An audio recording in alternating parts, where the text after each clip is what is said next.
Hello and welcome to Chronological Clone Wars, presented by the Podawakens. My name is Jordan, and with me, as always, on this journey after a week off, is Logan. How are you today, Logan? Oh man, I'm doing really well.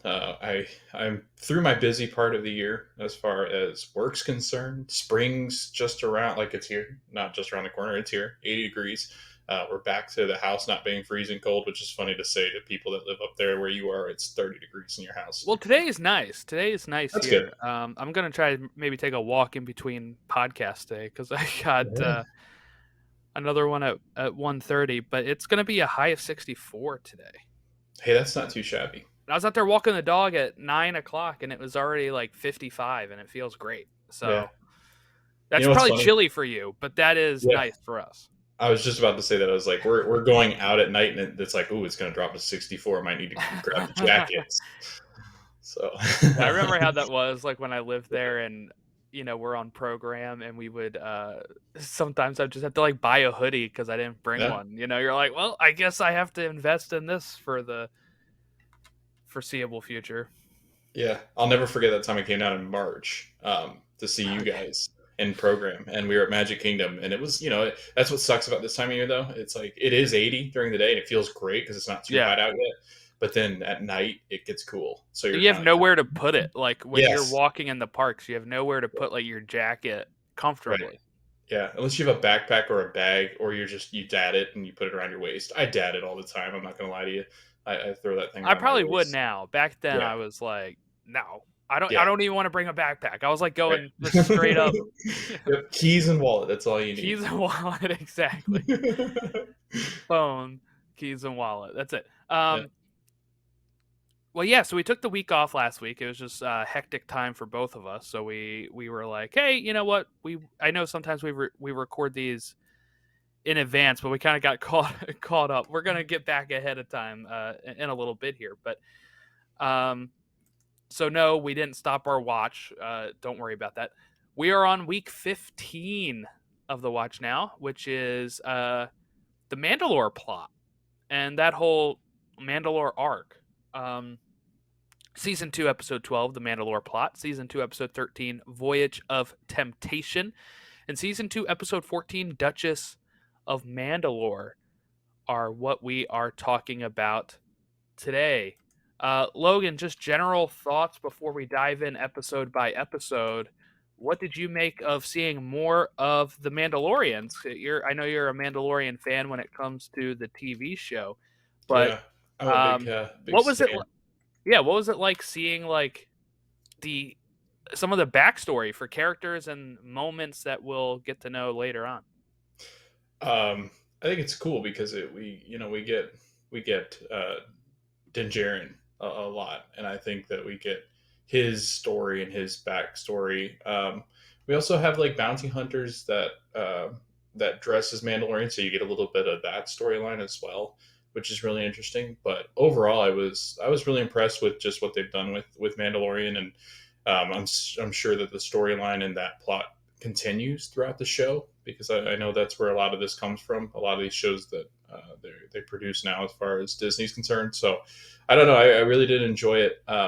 There's just one part I didn't really enjoy too much, and I'm sure we'll get into that. But Mm. yeah, I did enjoy this one aspect of it, which I kind of got it as time went on because they explain what happened. But we'll dive Oh, into it okay, because it's pretty interesting. interesting. Yeah.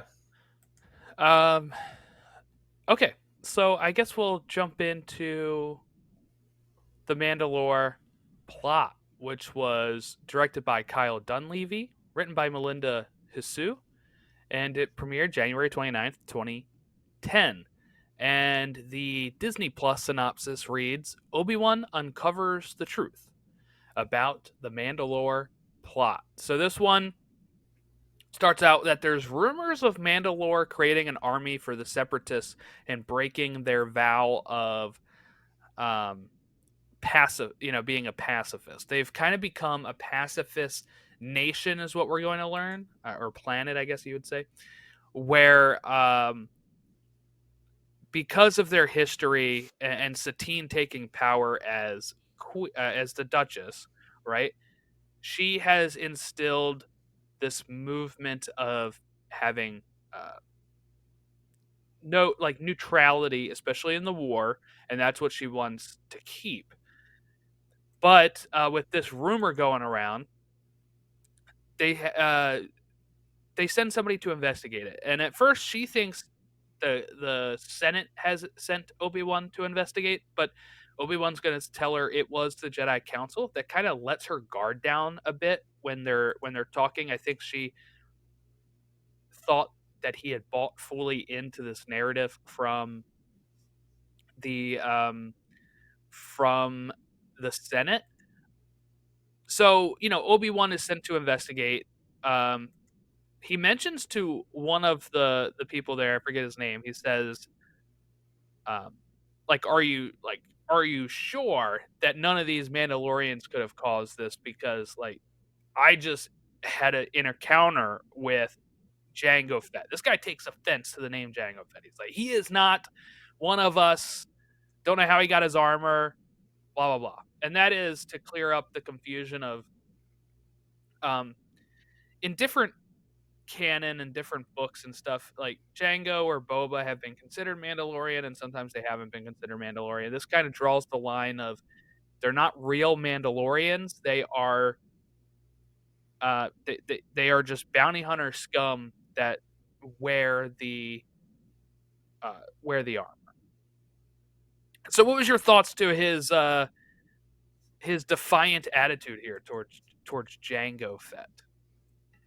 I love it. I don't know. If I dislike somebody, I think Jango Fett would be high on my list. I never liked him when he was in the second movie. Like I just didn't really care much for Jango. So you were loving that scene when he gets his head cut. Yeah, absolutely. I think I don't know. He's like a politician dressed as a Mandalorian. Like I don't know. I've never liked Jango. I like Boba, but Jango Fett never did it for me. So yeah, no, I was pretty thrilled when his son's sad that he dies, but yeah, no, I think I need to I love this idea, Jordan. Do we assume that just like any other Mandalorian that his armor was stolen? Like they killed a Mandalorian and stole armor, or like how did he come about getting it? I think there is a backstory for him getting it. I don't recall what it is. Let me see if a quick search does it. How did Jango get his armor? Is one of the first results. Just interested because I don't know if I know the. That was going to TikTok. I don't need to go to TikTok. Okay, so it depends. It depends. Okay, so he was a foundling like Din Djarin. Okay. At one point. And apparently he did fight in the Mando Civil War that's mentioned in this. But I'm guessing because of him being... So what I would say is this guy probably... And this is where we can kind of draw the line of what we know from Mandalorian and what we know from here. So, spoilers if you haven't seen The Mandalorian. But he's part of Death Watch. Mm-hmm. He is raised by Din Djarin is. You know, the armor that the people are wearing that rescue him are the Death Watch Mandalorians. And he is... The whole foundling thing, I'm thinking maybe comes from their side of it. We don't really get mention of it that much when it comes to normal Mandalorians, like the people on Mandalore, and not on the moon. You know, the moon is the one that where Death Watch have kind of been banished and where they've been at. So I do think, you know, Death Watch is going to be the ones that probably end up in that side of things doing the foundling thing. So the people that were probably the more warriors were like, okay, we'll take in Jango and stuff. So I'm thinking this guy might be more like I don't want to say like people that are not pure blood, but it's kind of how it comes across. Where Yeah. he's not a real Mandalorian. Right. It's like if somebody moves to Florida and you're like, they're not a real Floridian, right? Yeah. They weren't born here. That's what I kind of got from this guy. But like the rest of the lore says that he is a Mandalorian, but technically not a Mandalorian. Like I said, he is like born as somebody else. He gets founded and discovered and becomes like a Mandalorian by creed, pretty much. So that's what I think is what they're going for here. It is a little messy when we start thinking about stuff like that, I guess, but because these people are presented as the bad guys, but they're also the ones that will take in other people. But they probably only do that to help their numbers and help their growth and their power. Yeah. So it's kind of a tricky situation. So we get Satine talking about Death Watch. She does know that they exist. She doesn't know who leads them, but she knows that they're on the moon. And Obi-Wan is pretty much like, I got to get up there, right?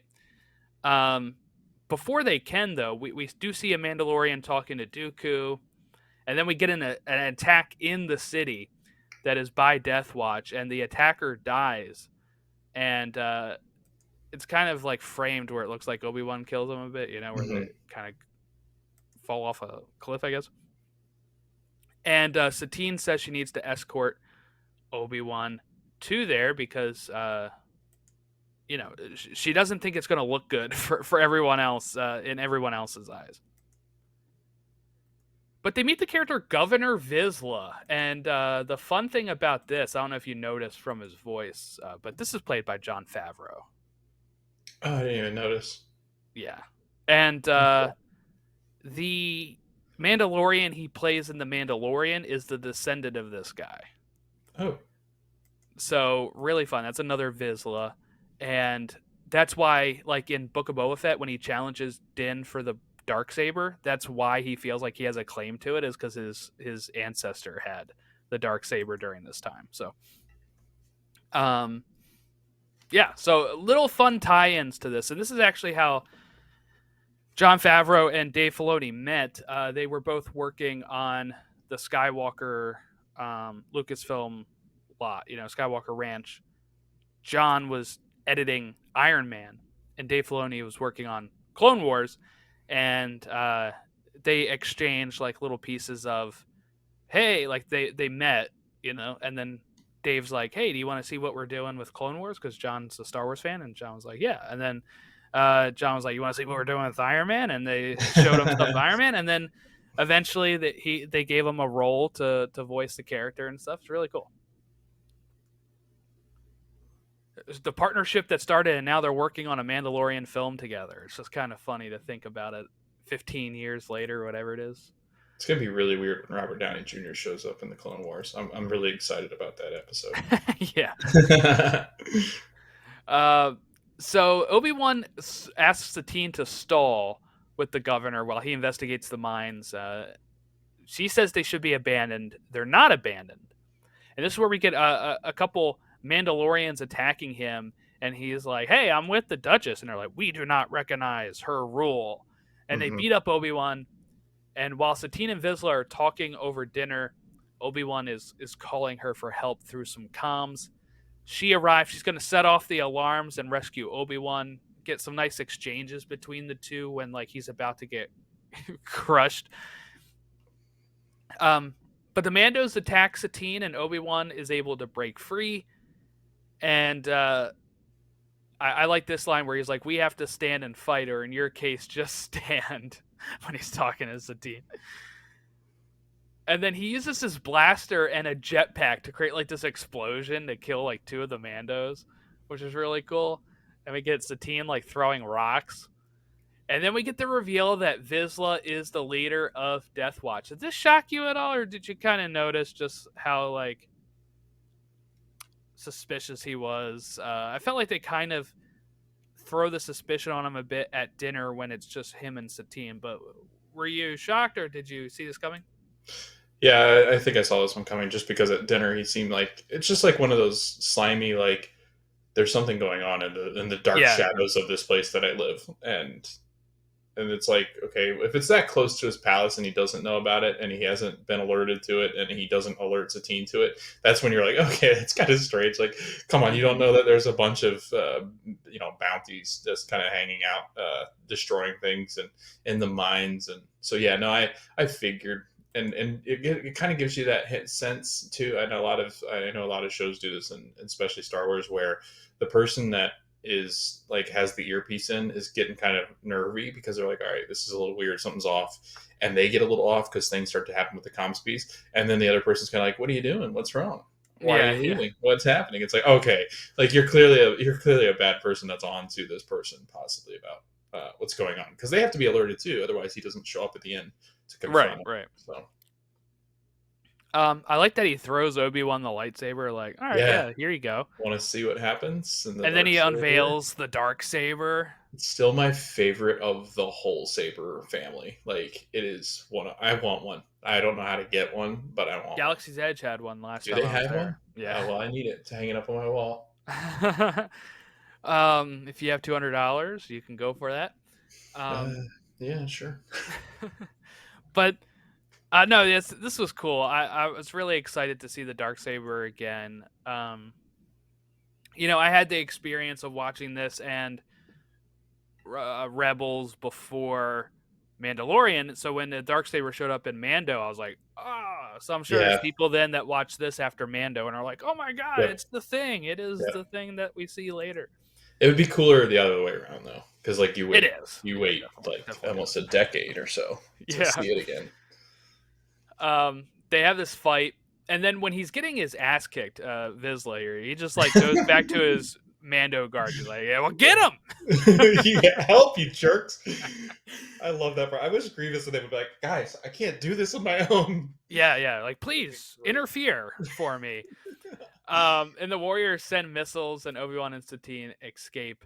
But while they're getting ready to board the ship to go to the Senate, she shuts down any part of the war once again. Mm-hmm. When Obi-Wan kind of suggests that Death Watch is getting aid from the Separatists, she's like, absolutely not. They wouldn't be doing that. It's kind of naive. And then Anakin arrives, and the episode ends, and we kind of get that moment where Obi-Wan's like, I am glad to see you. Because he's been dealing with Satine this whole time. So, did you get any, before we get into the next episode that uncovers more of this, and maybe this is your complaint or something, I don't know. Did you get any vibes of the history between Obi-Wan and Satine before this next episode here? You called it. That's the thing I have the biggest issue with in this whole plot line. And I guess it makes sense, but yes, like I was like, there's definitely a history between these two that's more romantic. Um, I didn't know that this was a thing, or this like becomes a part of Obi-Wan's story, and it kind of makes sense, I guess. The more I think about it, the more I think on it, because of his, I guess, he's warning to Anakin about it, but falling in love and making that choice. But yeah, no, this is where I was like, all right, I'm starting to sense that this is a romantic thing, and I did not care much for it because I don't know, I just didn't see this as part of Obi-Wan's story, nor was it a needed part, I don't think. But I guess here we are. Yeah, I would disagree with it not being a needed part. I do think drawing the line between Yeah. Obi-Wan and Anakin. So if we look Yeah. at Revenge of the Sith, right? Obi-Wan does know that Padme and Anakin are together. He goes to Mhm. her to find Anakin, and he's kind of like, dude, I know, right? Yeah. And he's been keeping it a secret for him because I think partly because of this past with Satine, right? I think that this helps bridge that gap a bit. But also when you have, I think when you have this moment where in the next episode he kind of tells him straight up, like, because Anakin's, we see Anakin's point of view in this, right? Where Anakin says, well, why didn't you just go with her then? You Yeah. love her. And we see That's true. that is Anakin's 100% Anakin's thought process is, okay, if you love her, why didn't you just go do it? Because that's what he's doing with Padme. And when we get to Revenge of the Sith, that's what he's going to choose over the Jedi, right? Is saving Padme. That's what makes him turn to the dark side. So for him, it's a very easy point A, point B. You love her, go. And Obi-Wan's like, I did do what I needed to do. I am a Jedi Knight. I became a Jedi. You know what I'm saying? So we see their two differences of how to handle the same situation, which I think is a really, really cool thing. We get an excellent line in the next episode that I really loved. It actually made me tear up a little bit when he says, when she's getting captured, right, by the villain, and he says, "Had you said the word, I would have left the order." Like, and trying to extrapolate that to like real life too. Did you ever have like a moment where like maybe you and another girl, or whichever, if you're listening, have the same feelings for each other, but none of you guys acted on it. None of you guys, and you just said, "Hey, if you would have just said something, I would have confirmed it," or if you had just said something, I would have, asked you out, type of thing. And that's kind of what I get from Obi-Wan here. So I found it very relatable, too. But yeah, so we're gonna dive into Voyage of Temptation, which was directed by Brian Kalin O'Connell. He's done a lot of those. And written by Paul Dini. Oh, that makes sense why I loved this episode so much. February 5th, 2010. Paul Dini, of course, I have to mention it every time, worked on Batman, the animated series. Okay. The synopsis on Disney Plus. Anakin discovers Obi-Wan and Duchess's history together. So if you didn't know they were going to have a history together, the synopsis gives it away here, because this doesn't really like get talked about until like midway through the episode, but the synopsis is like, this is what we're talking about. So they're on their way to Coruscant for the Duchess to go talk to the Senate, and it's revealed that Obi-Wan knew Satine a long time ago, and that him and Obi-Wan and Anakin are kind of talking a little bit about it. But we get something coming out of a crate on a ship before we cut to Satine talking to her people and other senators about how she wants to oppose the war still. I like this line. She calls Obi-Wan like the king of half-truths and hyperbole, which I thought was really funny.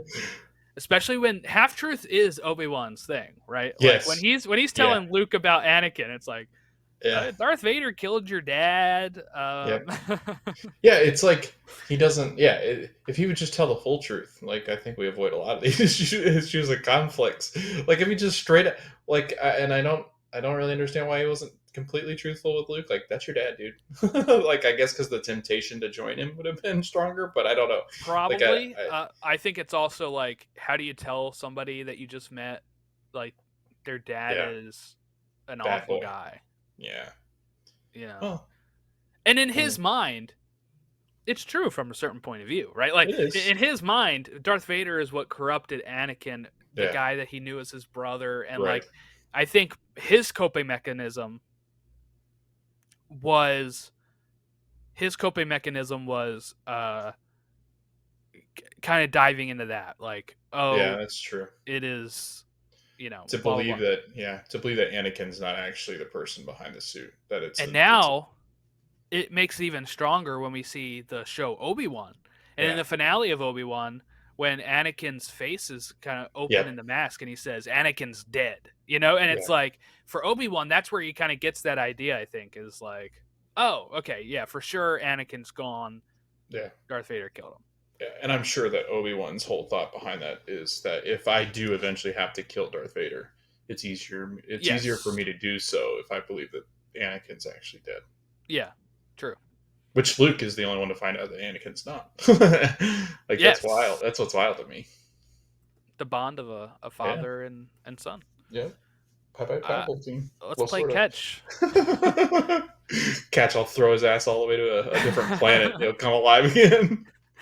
I remember, she also says, I remember a time when Jedi were not generals, but peacekeepers. And again, this has kind of been a general theme throughout the first two seasons of the Clone Wars that we've had, is people mentioning how hypocritical peacekeeping and also being generals in a war is.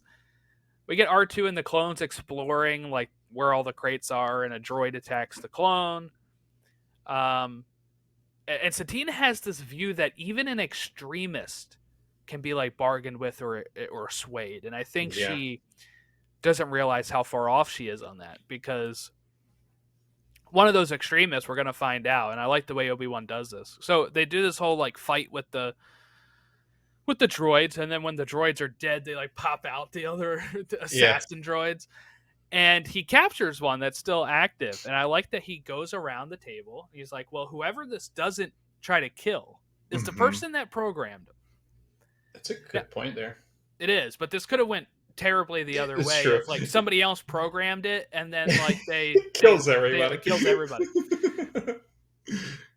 But and he goes around the table, and the person that was the villain in this is the Governor Merrick, or Senator Merrick, who is a Mandalorian that's been by Satine's side for quite a bit. We also get Obi-Wan mentions the Mandalorian Civil War, and that most of Satine's people died, and that's why she's kind of adverse to war. We get the full backstory behind why Mandalorians are now a peaceful people. And then this is where Anakin says, like, you should have stayed with Satine if you had feeling. Rex and Cody then interrupt this with a call for the droid thing. You know what's creepy? That assassin droid, like, puppeteering the clone that's dead. Yeah. Like, so they're like, oh, there's our friend. And then it's like, no, it's the it's the droid. Like, that was kind of creepy, man. Yeah. Yeah, and then we have Tal Merrick is the senator who is the traitor, and he's going to use this moment at the dinner to kind of capitalize on some confusion. He's going to grab Satine, take her over to the bridge. Not only that, he like kills all of the crew, and she's like, "You're a monster." But then Anakin asks for more clarification with him and Satine, where he's like, "Were you and Satine ever?" And Obi-Wan just shuts it down. He's like, "I don't see how this has any bearing on the situation at hand." When it does, Merrick calls Vizsla and says, like, "Hey, got her." And they're like, "Great, reinforcements are on their way." And we get Anakin again being like, "Go find your girlfriend." Just like Anakin really was loving this whole reveal. Obi-Wan goes to the bridge, and Merrick threatens to blow up the ship, and the droids start entering the ship. And I just want to say I love the interior of this ship. It looks very Star Wars prequels, and I really love how the whole inside looks like this luxury cruiser. You know, this is probably what they should have done for Galactic Star Cruiser. Instead of making it all like white walls, make it look like really nice inside like this. I would have spent the $6,000. I was gonna say more like the Four Seasons rather than some like hunk of junk in sterile, the sky, right? Yeah. It's a lot less Millennium Falcon and a lot more of like, I don't know, like this, like you said, or a lot less Star Destroyer and a lot more. This would have been a good Coruscant, or like yes. So I like that Satine like attacks Merrick with stepping on his feet. She's gonna pull out a gun. And I love this dilemma. This is very supervillain dilemma, and I love it. And this might make sense why Paul Dini wrote this episode. He's like, all right, Satine, if you shoot me, you're a hypocrite. Right? Obi-Wan, if Obi-Wan kills me, you'll be a hero, Obi-Wan, to everybody except for Satine, the girl that loves pacifists and, like, not killing people. Right? So, like, his whole thing is like, all right, one of you two will have to do this, or I blow up the whole ship, and then you'll never be able to be together. You'll never be able to live with yourself if that's the case. And then Anakin's just like, nope. Loved it. Yep. It's a good scene. And he catches the detonator too. It's really, really cool. And then Obi-Wan's just like, Anakin. He's like, he was going to blow up the ship. And this is Anakin being just totally practical. Yeah. He gets the job done. The ship arrives to Coruscant. And we get this nice exchange with Satine and Obi-Wan before they leave, which is she says she's still not sure about the beard and that it hides his handsome face. And that was what was this episode called? This one was Voyage of called Temptation. Voyage of Temptation. Yes. And now we move on to Duchess of Mandalore. Synopsis: Duchess Satine is framed for the creation of the Death Watch. It's not technically what happens, I guess. But directed by Brian Kalin O'Connell, written by Drew Greenberg, February 12th, 2010 on, I guess, Cartoon Network. We get Dooku talking to Death Watch. This one had a lot more like action to it, right? So I have less notes. Satine talks to the Senate. She wants to reassert neutrality. And this is where Palpatine, again, like, how did nobody know that this guy is bad, right? He plays this message where the deputy is like, and is one of Satine's friends, is like, hey, we shouldn't listen to her. And what it really is, it's like a shortened message that's like cut, right? And then she's like, I need to speak to this guy immediately. And they're like, well, actually, he just died in an attack this morning by Death Watch. It's like, oh, how convenient. How convenient, Palpatine. And I want to say, I feel really sorry for Satine here. She is getting gaslit like no one has ever gotten gaslit in the it sucks for her. She's had so many people that turned out to be close to her just totally turn on her. Vizsla, Merrick, this guy Jarek is like one of her friends. She thinks he turned on her, and then she finds out he's dead, and then at the end she's gonna find out he didn't turn on her, and it's like a whirlwind of emotions. Everybody is pretty much like, when she's having that meeting with Palpatine, she gets out of that meeting and Padme is like, hey, they held the vote. She's like, the vote was supposed to be tomorrow, and they're like, well, they escalated it due to the attack on your life. And it's just like nothing can go Satine's way, and it's just like so sad. Yeah, no, I totally agree. Like it is. It's like every friend that she thought she had. And Mandalore are so true to their word. They are loyal. They are people that, again, pacifists that want to just do right by people. So when you do that, it's like, she loses complete trust in everybody that she works with. So there is a hesitancy too that you've noticed, like, throughout the plot, that even in the first episode when she's working with Obi-Wan, she's like, I don't know if I trust you. Like, there's a lot of mistrust already. Yeah. So as the plot line goes on, she goes, I don't know who to trust in this point. Like, I don't know if the Jedi are looking out for me, if the Republic's looking out for me, if the Separatists are actually the group I should be working. Like, I think there's a lot of that conflict in her head. Yeah. So yeah, there's an attack on Satine's ship. She does get out alive. Palpatine is like no help in this meeting at all. Obviously, he's playing both sides.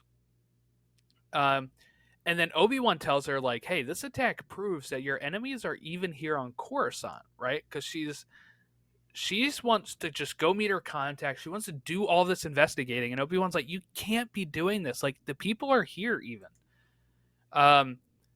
Death Watch is going to assassinate the contact that she meets with that gives her the full message. They think Satine kills him, so then now they're like, she has the cops coming after her. She's got Death Watch trying to assassinate her. And she escapes. Dooku is going to talk to Palpatine, and Satine calls Obi-Wan for help. And this is where we get like Death Watch attacking. Obi-Wan has to save her again. They get she gives them the full clipping, which they play, and it shows the full message asking for no interaction. And Death Watch then are told that they have to stand down because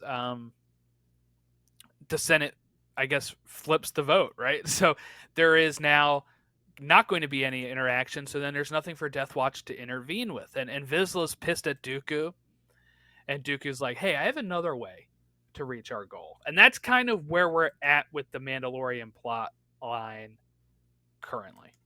So there will be more episodes detailing Mandalore and just the Mandalorian arc, so we will obviously get there, but that is the end of these 3 episodes.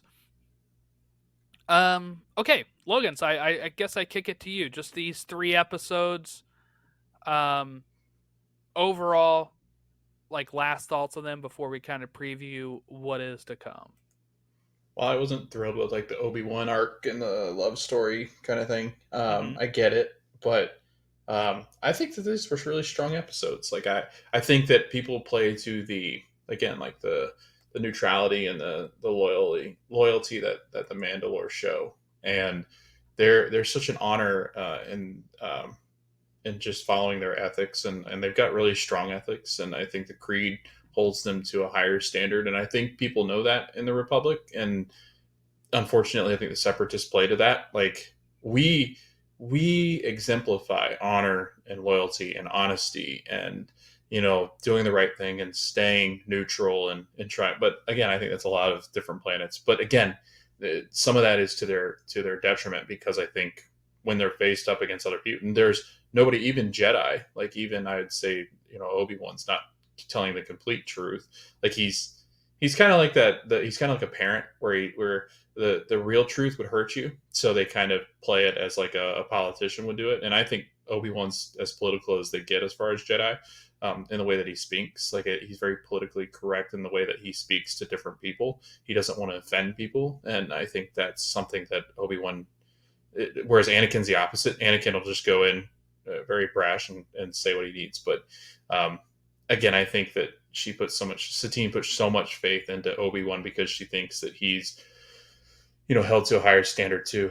But I think that he has to play pretty close to chest because he's of who he is. So overall, I think they're a really good episode. I think anytime I see Mandalore, though, I get really excited. So Yeah, they even have a great exchange where he talks about like carrying her to safety at one point, and she's like, "I still have the scar," and he's like, "But I carried you." She's like, "Yeah, it's the scar yeah, from when you dropped me." Like yeah, just like real funny exchanges of picturing these two as young kids as hmm he's kind of falling in love with her and stuff.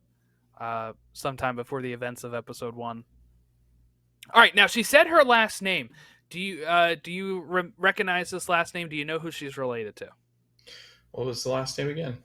Kryze. Yes. Why do I know that last name? That's It's oh Bo-Katan's. Yeah. yes, yeah. Yeah, this is her I was sister. like, I This is know that last name. Bo-Katan's sister. That's wild. I And guess they do have similarities. Bo-Katan later in the show. So I love Bo-Katan. yes.